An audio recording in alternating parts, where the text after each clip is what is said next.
2주 전에 여기서 설교를 하고 나서 집에 가는 길에 그런 생각이 들었습니다. 아, 내가 다음 설교할 스케줄을 보니까 2주 뒤에 또 설교를 하는구나. 그러니까 그 말은 설교를 준비할 시간이 되게 많은 거잖아요. 그래서 집에 가면서 기도하는데, 제가 이전에 분당교회 사역할 때 그 시리즈 준비를 했다가 못했던 게 있었어요. 그게 뭐냐면 아가사 설교였습니다. 아가사 설교는 또 이렇게 별로 감정적이지 않은, 저랑은 좀 어울리지가 않는 그런 성경인 것 같기도 하고, 설교하기가 왠지 굉장히 부담스럽고 또 어려운 그런 성경이기도 해서 생각을 잘 안 하고 있었는데, 여러분에게 좀 오글거리고 죄송한 말일 수 있는데, 아내를 만나고 나서 준비한 게 아가사 설교 시리즈였어요. 뭔가 이 마음을 설교에 담아서 한번 표현해 봐야겠다 이런 마음이 있어서 준비했다가, 우리 목사님께서 같이 목사님을 사역하고 있었는데, 이제 2년을 분당에서 같이 사역할 줄 알았는데 1년 사역하시고 하나님의 부르심을 받아 개척하러 나가겠다 말씀하셔가지고 준비만 해놓고 저도 같이 나가게 됐어요. 설교하지 못하고. 그때 그런 기억이 있었는데, 그래서 이번 2주 동안 2주 쉬면서 그때 한 아가서를 좀 더 준비해보자 해서 열심히 준비를 했거든요. 그런데 오늘 아침에 하나님이 다른 말씀을 주셔가지고 다른 마음을 주셔서 2주간 준비한 걸 냅두고 누가복음 18장 말씀을 여러분과 함께 나누게 되었습니다. 그래서 여러분에게는 오늘 시작부터 두 가지의 은혜가 있어요. 첫 번째는 본문이 짧다는 거. 두 번째는 저도 잘 모르겠지만 하루밖에 준비를 못해서 설교 시간이 짧을 수도 있다는 거. 우리가 참 예배가 너무 기대되고 소중해서 멀리서 이렇게 오시고, 하지만 한편으로는 설교와 예배가 짧으면 좋겠다라고 생각도 하는 아이러니가 우리 안에 있긴 하죠. 제가 이렇게 말한다는 늘 설교가 되긴 했었어요. 잘 모르겠지만 하나님의 은혜를 같이 나눠보도록 하겠습니다. 그러니까 찬양 중에 주이름 찬양이라는 찬양 기억하십니까? 예전에 그분이 그 찬양에 대한 책을 지었었거든요. 이 인도자가 맷 레드먼이라는 분인데요, 영국 분이에요. 제가 그 책의 내용이 지금 정확히는 기억은 나지 않는데 대략적으로 기억이 납니다. 어떤 내용이, 이 찬양을 어떻게 짓게 되었냐면, 자녀를 이제 결혼을 해서 아이를 임신했는데 그 아이가 유산이 되었다 그러더라고요. 아마 유산을 제 기억이 정확하지 않을 수도 있지만 2번 정도 경험했다고 들었어요. 그리고 자녀를 이제 낳게 되었는데, 그 다음에 또 겨우겨우 낳게 되었는데 그 아이가 자라던 도중에 사고를 당해서 죽게 돼요. 그래서 자녀를 잃는 경험을 여러 번 하게 됩니다. 그러면서 그분이 이제 지었던 찬양이 이 찬양이에요. 주 이름 찬양. 그러니까 되게 밝고 신나는 곡 같지만 사실은 밝고 신나는 마음으로 지은 건 아니었어요. 그 사람의 그런 고난과 어려움 안에서 온전한 하나님에 대한 신뢰를 드리는 고백인 것이죠. 가사가 좋은 것과 나쁜 것이 같이 나와요.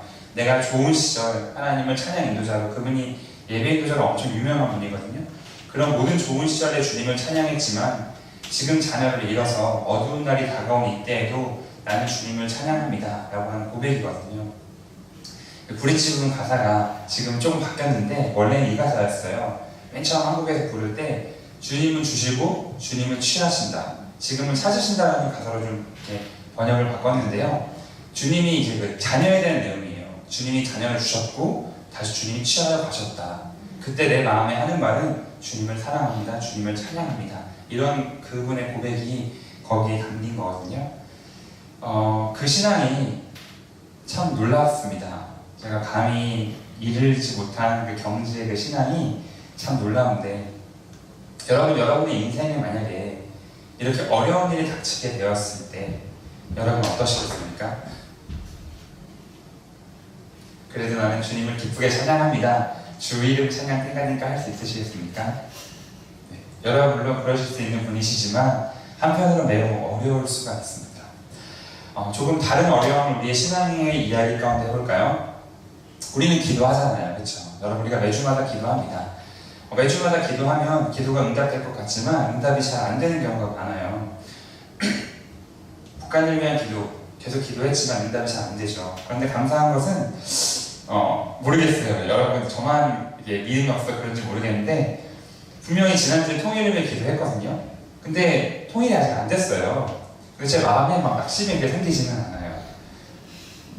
기도 응답이 안 됐는데 썩 낙심되지 않는 것 같아요. 그런데 한편으로는 이런 기도 말고 내 삶과 밀접한 문제의 기도가 응답이 되지 않았을 때에는 매우 큰 낙심이 찾아올 때가 있습니다. 당면한 문제가 해결되지 않았을 때 마음의 낙심이 찾아올 때가 있죠. 여러분에게 말하지 못했던, 고백하지 못했던 일이 하나 있는데 그것은 무엇이냐면, 그래서 이렇게 목사님 허락을 안 받았는데 얘기가 될지 모르겠는데, 중국 선교를 갈 때 저는 선교비를 다 내지 못했어요. 다 내지 못해서 어떻게 제가 가게 되는지 잘 모르겠어요. 잘 모르겠는데 기도를 계속 했습니다. 하나님, 이 재정이 없으면 분명히 어떻게 될지는 모르겠지만 어떻게든 가게 되던가 아니면 이제 목사님이 안 보내시던가 둘 중 하나가 될 텐데, 이것도 저것도 마음이 편하지가 않은 거예요. 여러분 같이 모아서 훈련하고 기도하는데 모임 갖고 하고 있는데 마지막 날에 저는 못 갑니다. 하나님이 저에게 재정을 안 주셔서 못 갑니다 할 수도 없고, 또 그냥 가자니 뭔가 기도했는데 응답받지 못하고 가는 것 같아서 마음이 꺼내지겠거든요. 그래서 계속 기도했는데 마지막까지 재정을 채우지 못했어요. 그러니까 마음이 힘들고 좀 어렵더라고요. 하나님은 선배인데 왜 나는 못 가는 것입니까? 왜 재정이 안 채워졌습니까? 이런 질문들이 생겼습니다. 또 어려운 이유가 있어요. 마음이 낙심되는 이유는 또 사건은 어떤 거냐면, 이렇게 내 강면한 문제의 기도 제목, 기도가 이루어지지 않았을 때도 있지만, 또 한편은 오랫동안 기도해도 변화가 일어나지 않는 일에 대해서 우리는 낙심할 수 있습니다. 대표적인 거는 가족 전도가 있겠죠. 여러분 가족들이 다 믿으신다면 아마 그렇게 썩 마음에 안 와닿으실 수 있어요. 그런데 저는 아버지, 어머니가 아직 믿지 않으십니다. 어머니는 교회를 다니시지만 이렇게 막 즐겨 다니시진 않고요. 가끔씩 이렇게 친구 따라 다니시고, 아버지는 전화 통화할 때마다 저한테 먼저 말하세요. 내가 교회를 가야 되는데 일이 바빠서 갈 수가 없다. 뭔가 20년째 들어오는 멘트, 15년째 들어오는 멘트, 그런 느낌이 드는데요. 근데 아버지는 정말 바쁘시게 하세요. 아버지가 주말 일을 하시기 때문에 못 다니시는 건 있죠. 어쨌든 오랜 시간 기도했는데 그래도 안 다니던 가족이 다니게 된 건 참 감사한 일이에요. 그렇지만 정말 가족을 위해 아무리 기도해도 변화가 없는 가정들이 있어요. 저도 물론 그런 경우에 속하기도 하고, 또 저희 누나를 위해서 기도하지만 누나는 교회를 다니지 않으세요. 매형이 교회를 좋아하지 않으실 뿐만 아니라 누나가 교회를 가려고 했는데 거기가 또 하나님의 교회였어요. 제가 잡아 끌었죠. 절대 가면 안 된다. 거기 가면 인생이 망하고 상대가 망한다 고 얘기해가지고 안 가게 됐거든요. 그러다 보니까 누나가 그런 경험들을 통해 이제 오히려 교회라는 것에 대한 좀 이런 안 믿는 사람이기 때문에 더 울타리가 쳐져진 것 같아요. 좀 위험한 것도 있구나, 이런 생각이. 그래서 주변에 누가 전도를 해도 이제 경계하는 거죠. 이상한 데가 아니까. 그러니까 믿지 않는 누나가 전도를 받아도 이제 안 가려고 하는 거예요. 여러분 주변에 이런 일이 있지 않습니까? 당면한 문제가 있는데 기도를 해도 이루어지지가 않아요. 결국 그것 때문에 그것이 날 낙심시키고, 또 오래 기도해도 이루어지지 않는 것들, 가족의 전도, 또 어떤 질병, 이런 것들이 우리를 낙심하게 만듭니다.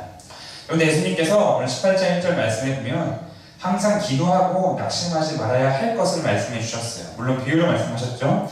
비유를 읽지 않은 것은 이 비유가 많은 사람들을 조금 많이 헷갈리게 하기 때문에 일부러 읽지 않았습니다. 여러분이 잘 아는 비유예요. 불의한 재판장 이야기.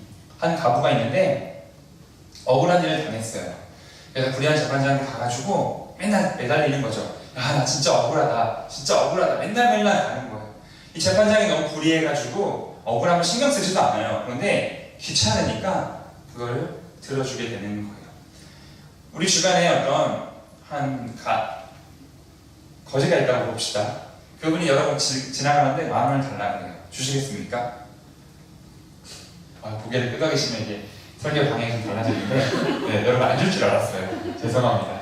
네, 저는 10,000원이면 못 줄 것 같아요. 10,000원만 주세요 그러면 이게 호주머니에서 1,000원 5,000원 정도까지 꺼냈을 것 같은데, 드리고 이거밖에 없습니다 라는 걸 하고 가거나 이렇게 할렐루야, 좀 많으면 할렐루야 하고 가겠지만 어쨌든 갈 것 같은데, 근데 그 거지가 맨날 문 앞에서 기다리는 거예요. 10,000원만 달라, 10,000원 달라, 10,000원 달라. 그럼 10,000원 주겠죠. 아마도 물론 너무나 크고 귀한 돈이지만, 이 재판장이 이렇게 착하거나 막 선해서 가부의 손을 들어주는 게 아니라 불의하지만 귀찮아서 들어주는 거예요. 예수님 이걸 말씀하시면서 이 비유를 말씀해 주신 거죠. 그래서 우리가 이 비유를 좀 오해할 때가 있어요. 우리가 매달려야 하나님이 주시는구나, 뭐 이런 식의 오해. 그런데 예수님께서 이 비유를 왜 말씀하셨는지를 1절에 정확히 말하세요. 항상 기도하고 낙심하지 말아라 라는 거예요. 기도하고 나서 낙심하지 말아라. 하나님이 우리의 기도를 들어주신다. 불의한 재판장도 들어주는데 하나님은 불의하지 않으신 분이시고 들어주시는 분이니까 너희가 낙심할 필요가 없다라는 거죠. 낙심하지 말라는 것은 낙심할 만한 상황들이 우리의 신앙에 분명히 있기 때문에 그렇습니다. 여러 가지가 있겠지만 처음에 나누었던 어떤 방면의 문제가 해결되지 않고 절망이 찾아올 때 우리는 기도하다가 낙심하게 됩니다. 아무리 오랫동안 기도해도 응답이 오지 않을 때 우리는 분명히 낙심을 하게 되어져요. 그런데 주님께서는 그 모든 상황과 이유를 아시는 분이시고 낙심하지 말라는 것을 분명하게 말씀해 주십니다. 하나님이 정말 우리의 기도를 들어주십니까? 아멘이십니까? 네, 들어주시는 분이시죠. 그런데 분명히 응답되지 않은 영역들이 우리에게는 있습니다. 이것은 우리가 무시해서는 안 되고 곰곰이 생각해보고 고민해보고 짚고 넘어가야 하는 것입니다. 우리가 한 가지 기억해야 될 것은 무엇이냐면 우리의 인생에 일어나는 모든 일들을 우리는 다 알 수 없다는 것이고 또 한 가지는 우리가 또 하나님 또한 다 알 수 없다는 것입니다. 우리는 겸손하게 이것을 인정해야 합니다. 저는 어렸을 적에 신을 알고 싶었습니다. 여러분 어렸을 적에 어떻게 이렇게 많이 노셨겠지만 저는 놀 때 이런 놀이를 많이 했어요. 놀이터에 이제 중학생 시절에 초등학생 때도 그랬나? 잘 모르겠는데 시소에 앉아가지고 친구랑 이런 대화를 했어요. 야, 하늘은 어떻게 만들어졌을까? 어떻게 생겼을까? 인간은 왜 있는 것일까? 나는 여기 왜 존재하는가? 이런 말도 안 되는 질문들을 초등학생 아마 고학년이나 중학생 시기에 제가 하고 고민했었던 기억이 나요. 그래서 한참 고민하다가 중학생 때 제가 어떤 결론을 내냐면 나는 철학과를 가야겠다. 나는 철학을 할 것이다. 중학생 때 제 결심이었어요. 결심이라기보다는 막연한 장래 희망이었던 것 같아요. 나는 철학과를 갈 것이다. 그래서 이 세상이 어떻게 지어졌는지 사람이나 존재가 무엇인지를 나는 알 것이다 라는 게 제 작은 소망이었어요. 그리고 이제 그러다가 믿음을 갖게 되죠. 교회를 다니게 되어서 믿음을 갖게 되는 순간부터 깨닫게 된 것은 하나님이 계시구나. 그럼 나는 하나님을 공부하고 알아서 세상이 어떻게 만들어졌는지 내가 어떻게 존재하는지를 꼭 알아야겠다라고 했어요. 신학교를 가게 되고 그런 소망 공부를 하게 되었죠. 제가 그래서 대학교 때 그런 가험만 많이 들었어요. 제가 오늘 이 교회에 와가지고 대학교 때 들었던 과목들을 쭉 살펴봤거든요. 제가 들은 과목은 참 특이한 게 많아요. 이런 성서를 별로 안 듣고 형이상학 이런 거 많이 들었어요. 철학, 데카트론 막 이런 것들을 다 들었더라고요. 그 2학년 때부터 계속해서 그런 것들만. 그런데 어느 순간 깨닫게 되었어요. 하나님을 알 수가 없구나. 내가 내 지식으로는 하나님을 다 알 수가 없는 거구나. 그것을 인정할 수밖에 없게 되더라고요. 그래서 알게 된 것은 하나님 내가 알 수 있는 존재가 아니라 내가 신뢰하는 존재, 다른 말로 내가 믿는 존재이구나 라는 것을 깨닫게 되었죠. 책 중에 그런 책이 있습니다. 이해할 수 없는 하나님 사랑하기. 혹시 읽어보셨나요? 자, 여러분 중에 한 분 정도는 선물했을 수도 있어요. 아주 우연찮게. 아니면 죄송하고요. 이해할 수 없는 하나님 사랑하기라는 책이 있습니다. 그 책의 표지에 아주 은혜로운 말이 써있어요. 여러분 책을 읽기 힘들잖아요. 그렇죠? 이 책을 읽는다는 게 얼마나 고통스러운 일입니까? 힘들기 때문에 여러분 정말 책 읽기 힘들 때는 표지만 보셔도 돼요. 표지에만 봐도 은혜로운 말들 적혀있을 때가 많아요. 혹은 제목만 보아도 은혜로운 제목이 있을 때가 되게 많거든요. 그 표지에 이렇게 적혀있어요. 저희 집에 그 책이 있는데 저 사실 책은 아니고 표지만 읽었거든요. 이렇게 적혀있어요. 하나님을 이해하고자 했습니다. 그런데 하나님을 이해할 수 없었고 하나님을 사랑하게 되었습니다. 하고 적혀있더라고요. 하나님을 이해할 수는 없지만 사랑하게 된 하나님. 이해는 불가능하지만 내가 믿을 수 있고 사랑하게 된 하나님, 그렇게 알게 되었다는 것이죠. 우리는 하나님을 결국은 다 알 수 없습니다. 우리 지식을 뛰어넘고 우리 한계를 뛰어넘는 분이기 때문에 말씀이 다르죠. 여기 말씀에서는 분명히 기도하고 낙심하지 말아라, 이루어진다라는 것들이 쭉 나와 있지만 우리의 현실 가운데서는 그렇지 않은 것들이 너무나 많이 있다는 거예요. 성경의 대표적인 사람이 욥입니다. 욥은 고난을 당했어요. 성경에 욥을 의인이라고 표현하거든요. 하나님이 의인이다라고 표현하는 사람이 욥이었어요. 그런데 이 욥에게는 많은 고난이 옵니다. 병들고 아내가 떠나고 자녀가 죽고 재산이 잃고 막 이래요. 그 과정들 동안에 의인 욥이 가만히 고통을 당하고 있었을까요? 성경에 기록되어 있지는 않지만 아마 욥의 기도는 엄청났을 거예요. 욥이 이유도 없이 그런 고난을 당하게 되었을 때 아마도 욥은 금식하면서 기도했을 것 같아요. 계속해서 기도. 근데 응답이 이루어지지 않았죠. 그가 처음에 재산을 잃고 그랬을 때 기도했겠죠. 하나님이 이런 어려움이 왔으니까 막아주시고 보호해주시고 지켜주셔서 계속 기도했을 거예요. 자녀가 죽고 아내가 떠나가고 계속해서 기도했겠지만 점점 하나님의 기도를 듣지 않으시고 응답이 되지 않는 어려운 상황 가운데로 오게 되었어요. 욥의 마지막 구절, 마지막 40장인가 가게 되면 하나님이 등장하시죠. 그러면서 하나님이 이제 욥과 30몇 장인가 하나님과 대화합니다. 그때 하나님이 욥에게 말씀하세요. 너 재장부처럼 하려고 내 말 잘 들어보아라. 내 질문에 대답해 보아라. 하나님의 질문들을 보면 하나님이 욥의 모든 기도를 들으셨고 욥의 모든 상황을 알고 계셨어요. 그럼 욥에게 하신 응답이 무엇이었냐면 이것이었죠. 너 내가 세상 지을 때 어디 있었냐? 여러분 하나님이 세상 창조하실 때 여러분 어디 계셨습니까? 집에 계셨네. 네, 모르죠. 너 내가 바다를 지을 때 땅과 바다의 경계를 어떻게 지었는지 아냐? 여러분 알고 계십니까? 저는 모르겠습니다. 네. 별들을 봐라. 별 몇 개인지 아냐? 뭐 어떤 학자는 몇십만 개다 얘기하지만 정확히는 알 수가 없어요. 하나님만 아시는 것이죠.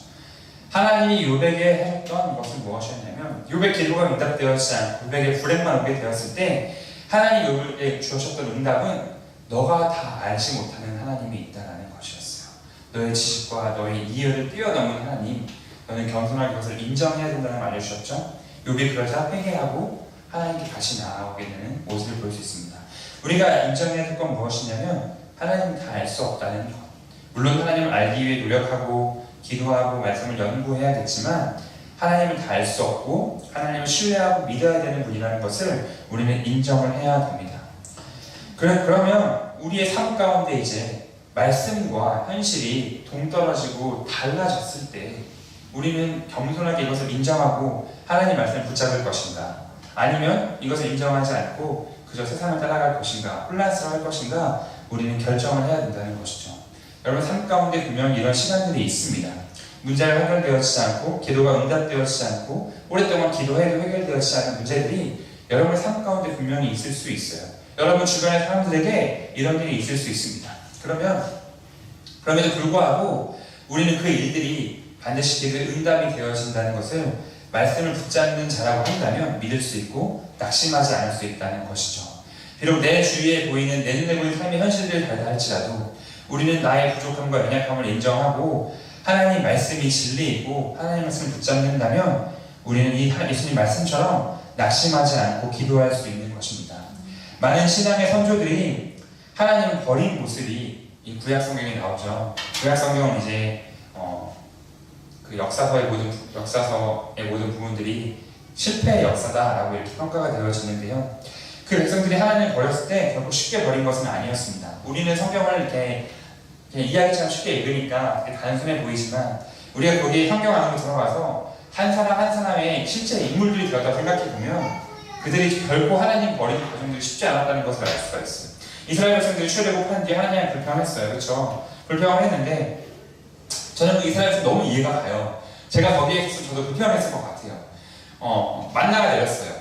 제가 가장 이해가 안 되는 불평이 뭐였냐면 고기를 달라고 한 사건이었어요. 다 이해가 되거든요. 물이 없고 홍해가 앞에 서 있고 막 이러면은 불평이 나올 수밖에 없지 않을까요? 아무리 믿음이 좋아도 먹을 게 없어요. 만나가 떨어지면 이제 아마 여기서까지 된 것 같아요. 근데 하나님의 은혜로 만나를 주셨는데 고기가 없다고 불평하는 건 도저히 이해가 되지 않았어요. 이게 뭔 일이야? 왜 고기가 없다고 불평하는 거야? 만나를 주시는데 근데 제가 그 현실에 딱 들어가서 상상을 막 해보니까 이해가 되더라고요. 저도 불편할 것 같더라고요. 아침에 일어났어요. 제가 그 고등학교 때인가 경험이 있거든요. 어머니가 이렇게 큰 대야에 뭘 고우시는 거예요. 뭐가 끓고 있는 거예요. 바글바글. 뭘까? 또 어머니 날 위해 뭐 어떤 맛있는 걸 준비해 주셨으니까 너무 기대가 됐어요. 하얗고 뽀얀 국물이 딱 나오더라고요. 너무 맛있었어요. 맛있게 먹었죠. 저녁이 되었어요. 뭐가 바글바글 끓고 있어요. 아침에 그 통이에요. 이게 뭘까? 하얗고 뽀얀 국물이 또 나오더라고요. 너무 맛있었어요. 한 2주가 넘게 지났어요. 똑같은 통에서 뭐가 바글바글 끓고 있어요. 딱 왔어요. 투명한데 기름기 낀 게 있어요. 똑같은 무기예요. 우리가 흔히 말하는 사골이라고 하죠. 그래서 이런 말이 있는지 모르겠는데 어머니가 사골을 끓이면 당장 밖으로 나가라 뭐 이런 말이 있는지 모르겠는데 어쨌든 그 처음에 맛있던 사골도 좋은 것도 한두 번 먹으니까 너무나 고통스러운 거죠.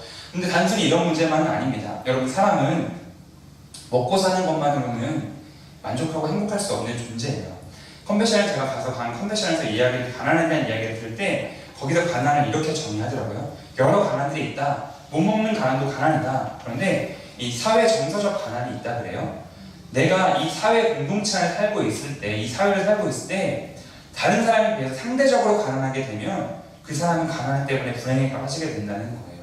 그러니까 오늘날 우리는 단순히 밥만 먹고 산다고 해서 가난하지 않은 것은 아니에요.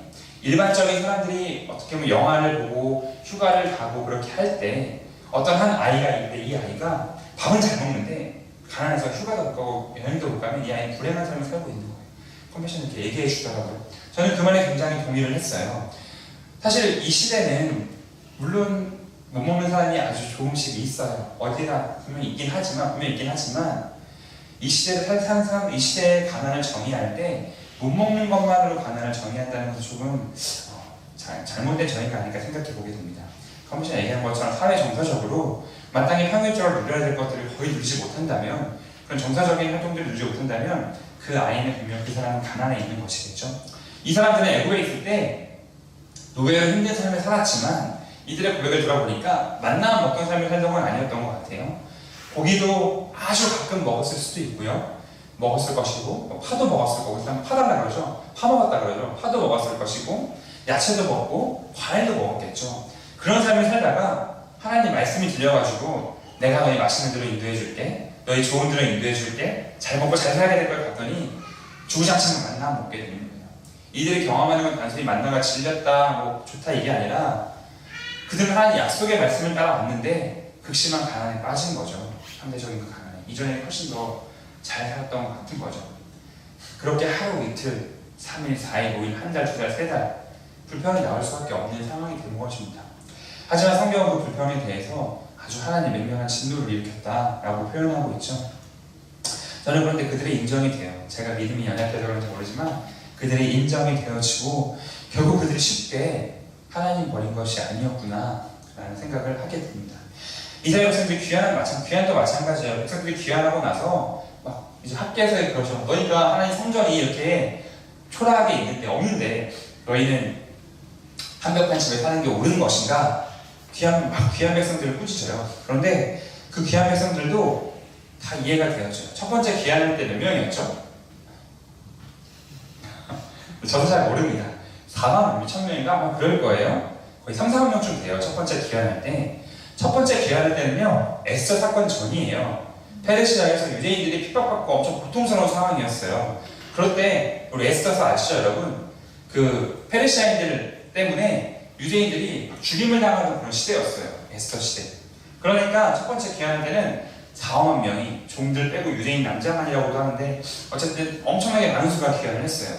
2차 귀환할 때는요, 에스더 이후의 시대예요. 그러니까 에스더 시대가 어떻게 되죠? 유대인들이 페르시아인들은 복수 다 하고 좀 잘 살게 된 시대가 에스더 이후 시대 아닙니까? 2차 귀환 때는 몇 명일까요? 1600명? 네, 확 줄어요. 그것은 뭐죠? 첫 번째 이제 괴로워가지고 귀환한 것과 두 번째 1600명의 이 사람들은 믿음을 가지고 귀환한 사람들이란 얘기예요. 그냥 내가 귀환한 게 아니라 하나님에 대한 믿음을 가지고 귀환한 사람들, 지금 내 삶이 평안해졌다 할지라도 나는 귀환하겠다 해서 귀환한 사람들이에요. 그 삶을 향해 하나님의 꾸짖음, 너희는 완벽한 집에 살고 막 그런 그 삶이 결코 쉽게 하나님을 원하지 않는 삶을 살았던 그 선택들이 결코 쉽지 않았던 것입니다. 믿음을 가진 자들이었어요. 그런데 그들이 그럼에도 불구하고 하나님을 떠날 수밖에 없었던 이유는 삶의 현실과 하나님 말씀이 너무나 달랐기 때문에 그래요. 삶의 현실, 맨날 만나면 주어지는, 분명히 하나님 말씀에는 맛있는 거 준다고 그랬는데 맨날 만나면 주어지는 삶. 분명히 하나님이 예루살렘으로 이스라엘 돌아가면 너희가 영광을 볼 것이고 하나님이 힘을 줄 것이고 능력을 줄 것이고 다시 부귀를 얻게 될 것을 주셨는데 가고 나니까 아무것도 없는 고난 가운데 그렇게 된 것입니다. 제일 이해가 되는 사람도 삼손. 얼마나 멋있는 사람입니까? 사사. 나귀 턱뼈로 불렸을 몇 명이죠? 3,000명? 300명? 네, 어쨌든 네, 많이 이렇게 쳐 죽인 사람이죠. 태어날 때부터 하나님이 태중에 성령으로 보호하고 태어났는데 이 사람이 들릴라에 이제 유혹에 빠지게 됩니다. 우리는 이제 어렸을 적에 저는 만화책으로 봤어요. 제가 교회 다니기 전에 제가 다니던 권 이비 숟가락하는 데가 있거든요. 제가 비염이 심해가지고 어릴 때부터 유치원 때 다녔어요. 거기는 가면은 그 기독교 성경 만화 틀어주고요. 있는 모든 만화책이 성경 만화책이에요. 제가 만화책 보는 걸 좋아해가지고 봤거든요. 거기서 봤을 때 삼손 이야기 기억나요? 재밌어가지고 이 참 어리석고 멍청한 사람이다라고 생각했어요. 그런데 조금 오글거리지만 사랑을 하고 나니까 이해가 됩니다. 사랑을 하고 나면 이 사랑 때문에 내가 하나님으로부터 조금씩 멀어지는 것 같고 내가 결국은 멸망하는 길이라고 표현해야 되나요? 그런 길로 간다 할지라도 그 위험한 길을 한 걸음 한 걸음 또 가게 해주는 게 사랑인 것 같아요. 삼손을 들으려면 진심으로 사랑했던 게 아닌가 생각해 봅니다. 그런데 하나님 말씀과 하나님의 주시는 사명, 사사로의 사명과 이 사랑 가운데서 삼손 처음부터 내 머리야 잘라 이러지 않았잖아요. 거짓말해가며 어떻게든지 말씀대로 사사로서 삶을 살려고 했지만 결국 마지막에는 믿음을 저버리게 돼요. 하나님 뜨겁게 사랑하고 사사로 살다 보면 이 마음, 사랑하는 마음 다 없어지고 삼손이 기도하지 않았겠습니까? 이 여자를 바꿔주시던가 사랑하지 않게 해주시던가 여러 가지 기도했겠죠. 삼손이 사사였는데 명색이. 그런데 삶의 현실 앞에서 그도 결국 하나님 선택하지 못하고 무너진 것입니다. 여러분, 우리 삶의 현실에서 이 두 가지 유혹이 분명히 있습니다. 많이 찾아오게 되는 것이죠. 하나님을 선택하시기 바랍니다. 말씀과 삶의 현실이 다 분명히 다를 때 우리의 이 지식으로 다 이해할 수 없다는 사실을 기억하시고 그 가운데 하나님을 선택하시고 하나님 편에 서서 말씀 편에 서서 기도하는 우리가 되기를 바랍니다. 우리의 기도는 응답됩니다. 반드시 응답 성경에 기록되어 있고 그렇기 때문에 우리는 낙심하지 않고 기도할 수 있습니다. 특별히 기도 중에서 한 가지의 기도를 여러분과 나누고 싶은데요. 그것은 이제 마태복음 6장 6절입니다. 같이 한번 나눠볼게요.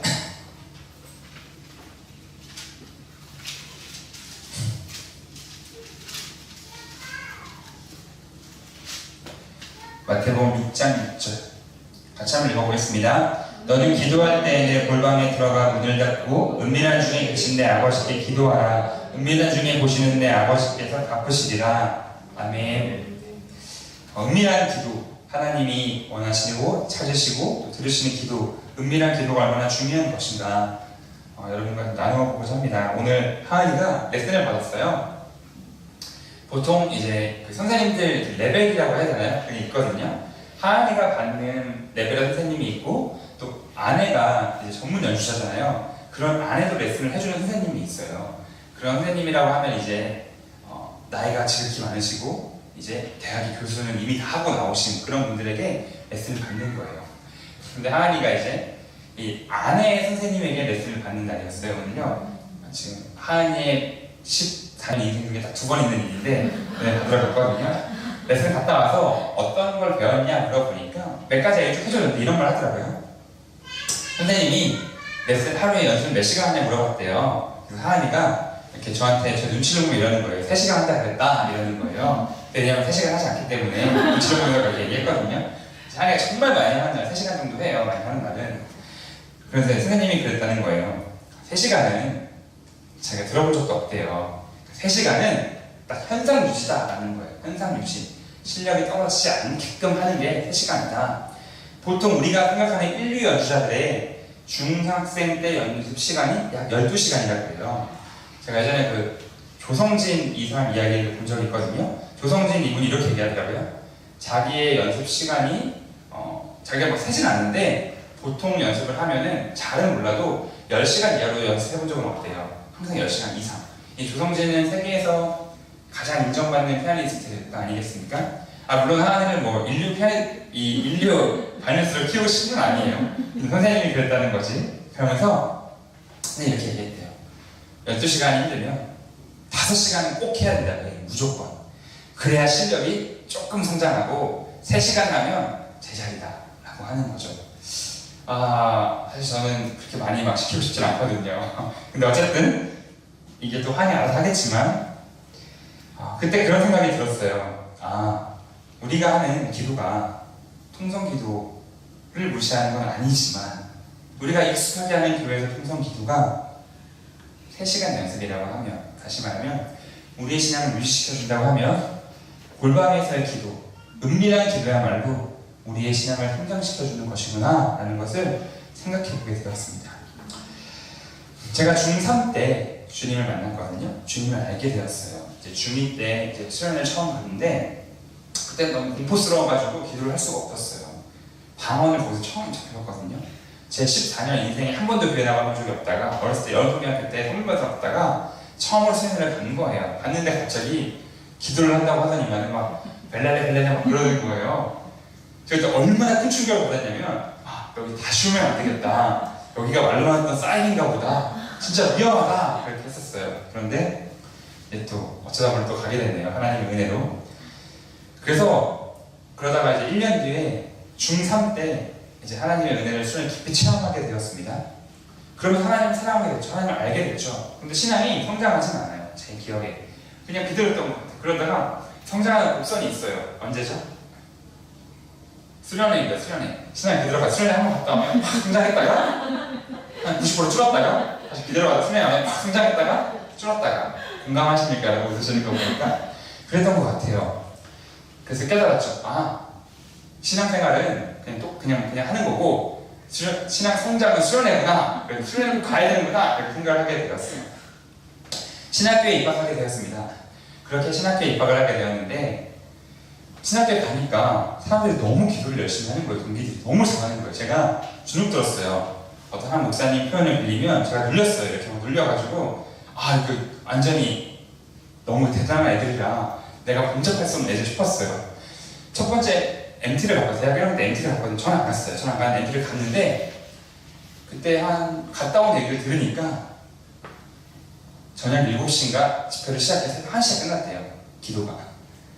대학 1학년 때 MT가. 그리고 보통 MT라고 하면은 막 술 마시고 방탕하게 놀다가 막 밤새 게임하고 그러잖아요. 1시부터 레크레이션 했다 그러더라고요. 근데 대단하시게 한편으로는 대단하시게 했는데 그 11시쯤 되어가지고 대부분의 신학생들은 밖에서 놀고 있었대요. 어쨌든 엄청난 기도를 하는구나. 보통 저 MT라고 하면 한 30분, 1시간 기도하려나 싶었는데 7시부터 1시까지 기도 얘기 들으니까 신학생 장난 아니구나. 한국 교회가 살아나겠다 싶었거든요. 제가 대학교 2학년이 되어서 기숙사를 살게 되었어요.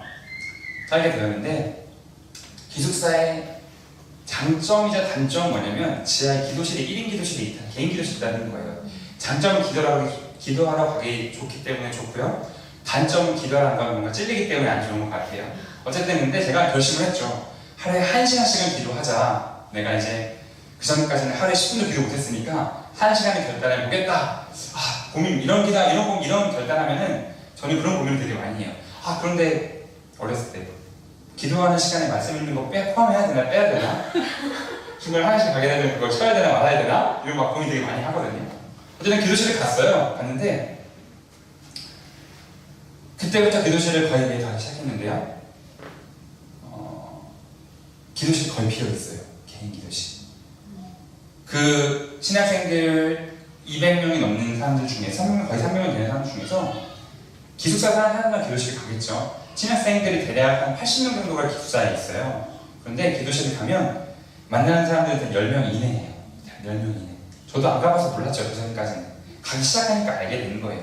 예배를 들어가면은 너무 뜨거워가지고 책 풀다고 이제 다 같이 듣는 예배가 있거든요. 너무 뜨거워가지고 제가 눌려요. 너무 기도 열심히 하니까. 근데 기도실에 가면 거의 비어있어요. 기도하는 사람들만 조금 있고. 그때 깨닫게 됐죠. 외치는 기도가 제가 무시하는 건 아니지만 외치는 기도는 쉽지만 은밀한 기도는 어렵구나 라는 것을 깨닫게 되었어요. 그리고 제 신앙이 비로소 수련회에 가지 않아서 성장하게 된다는 것을 알게 되었어요. 은밀한 기도를 통해서 신앙이 성장하는구나. 그 전까지는 수련회 같은 데 가야만 성장을 하고 뜨겁게 기도하면 열정이 있는 사람이니까 괜찮다고 생각했는데 은밀한 기도를 해야만 신앙이 성장하는구나 라는 것을 깨닫게 되었죠. 분주하고 바쁜 시대입니다. 은밀한 기도가 너무 어려워요. 전도사님 저도 어렵습니다. 그렇지만 이 기도야말로 정말 하나님이 원하시는 기도가 아닌가. 하나님이 이스라엘 백성들을 가나안에 인도하셨어요. 가나안의 광야 지형은 서쪽과 동쪽으로 크게 나눌 수가 있어요. 서쪽 지역은 이제 우리나라 블레셋 지형, 평평하고 평화가 많고 물이 잘 돼 있는 지형이고요. 동쪽 지역은 산지가 많은 지형이에요. 블레셋 지역은 엄청난 곡창지대예요. 농사가 너무 잘 돼요. 이 동쪽 지역은 농사가 잘 안 되기 힘들어요. 여러분, 가난한 사람이 뮤지컬을 잘 많이 보겠습니까? 부자가 많이 보겠습니까? 일반적으로는 부자가 많이 보겠죠? 뮤지컬은 제가 영화를 보니까 뮤지컬은 너무 비싸가지고 가난한 사람 잘 못 봐요. 부자들은 여유가 있기 때문에 다른 활동들을 많이 합니다. 부자를 더 바빠요. 이거 보면은 가난한 사람들이 오히려 더 한가해요. 부자들 더 바빠요. 물론 부지런한 걸 수도 있지만 한편으로는 더 많은 기회가 주어져 있기 때문에 그래요. 여러 가지 할 수 있는 기회가 많이 주어져 있죠. 가나안 지역의 이 서쪽 지역, 블레셋이 차지했던 비옥한 지역은요, 문명이 굉장히 발달했어요. 먹고 사는 문제가 자유롭기 때문에 문명이 발달했고요. 사람들이 분주하고 바쁜 지형이었다라고 책에서 제가 봤거든요. 반면에 이 서쪽 지역, 동쪽 지역, 이스라엘 차지했던 지역은 산지가 많았기 때문에 농사도 잘 안 되고 성경에 본 것처럼 이른비와 느린비를 하나님한테 기도해서 이제 비를 맞이해야만 되고 하나님께 의지해 살아야 되고 이제 농사가 잘 안 되는 사람들을 서로 나누어 주어야 되고 그리고 이제 산지 지형이다 보니까 금방 해가 또 지고 고요한 시간들, 적막한 시간이 많은 시간이다 라고 봤거든요. 하나님께서 이스라엘 허락한 지형은 물론 처음엔 둘 다 허락을 했었지만 이스라엘이 죄를 짓고 난 다음에 허락한 지형이 어디였냐면 동쪽 지형이었어요. 서쪽의 비옥한 지형을 상대적으로 허락하지 않으셨죠. 분주하고 바쁜 지형을 허락한 것이 아니라 적막하고 고요하고 해가 일찍 져서 개인의 시간을 많이 가질 수 있는 곳을 하나님이 허락하셨죠. 왜 그랬을까요? 개인적인 시간을 많이 가지라고 독신으로 산다고? 그런 게 아니라 하나님 허락하신 이유는 바로 기도를 많이 할 수 있게끔 하나님과의 은밀한 시간을 가질 수 있도록 동쪽 지형 허락하신 것이 아닌가 생각해 보게 됩니다. 예수님도 그러셨죠. 모든 바쁜 사람 가운데서도 꼭 한가를 가서 기도하는 것을 꼭 하셨던 분, 그분이 예수님이셨죠.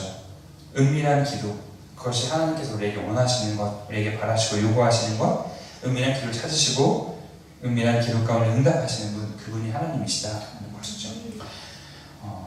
제가 신앙을 얻게 된 계기에 대해서 큰어머니 이야기를 종종 한 적이 있었어요. 기억하십니까?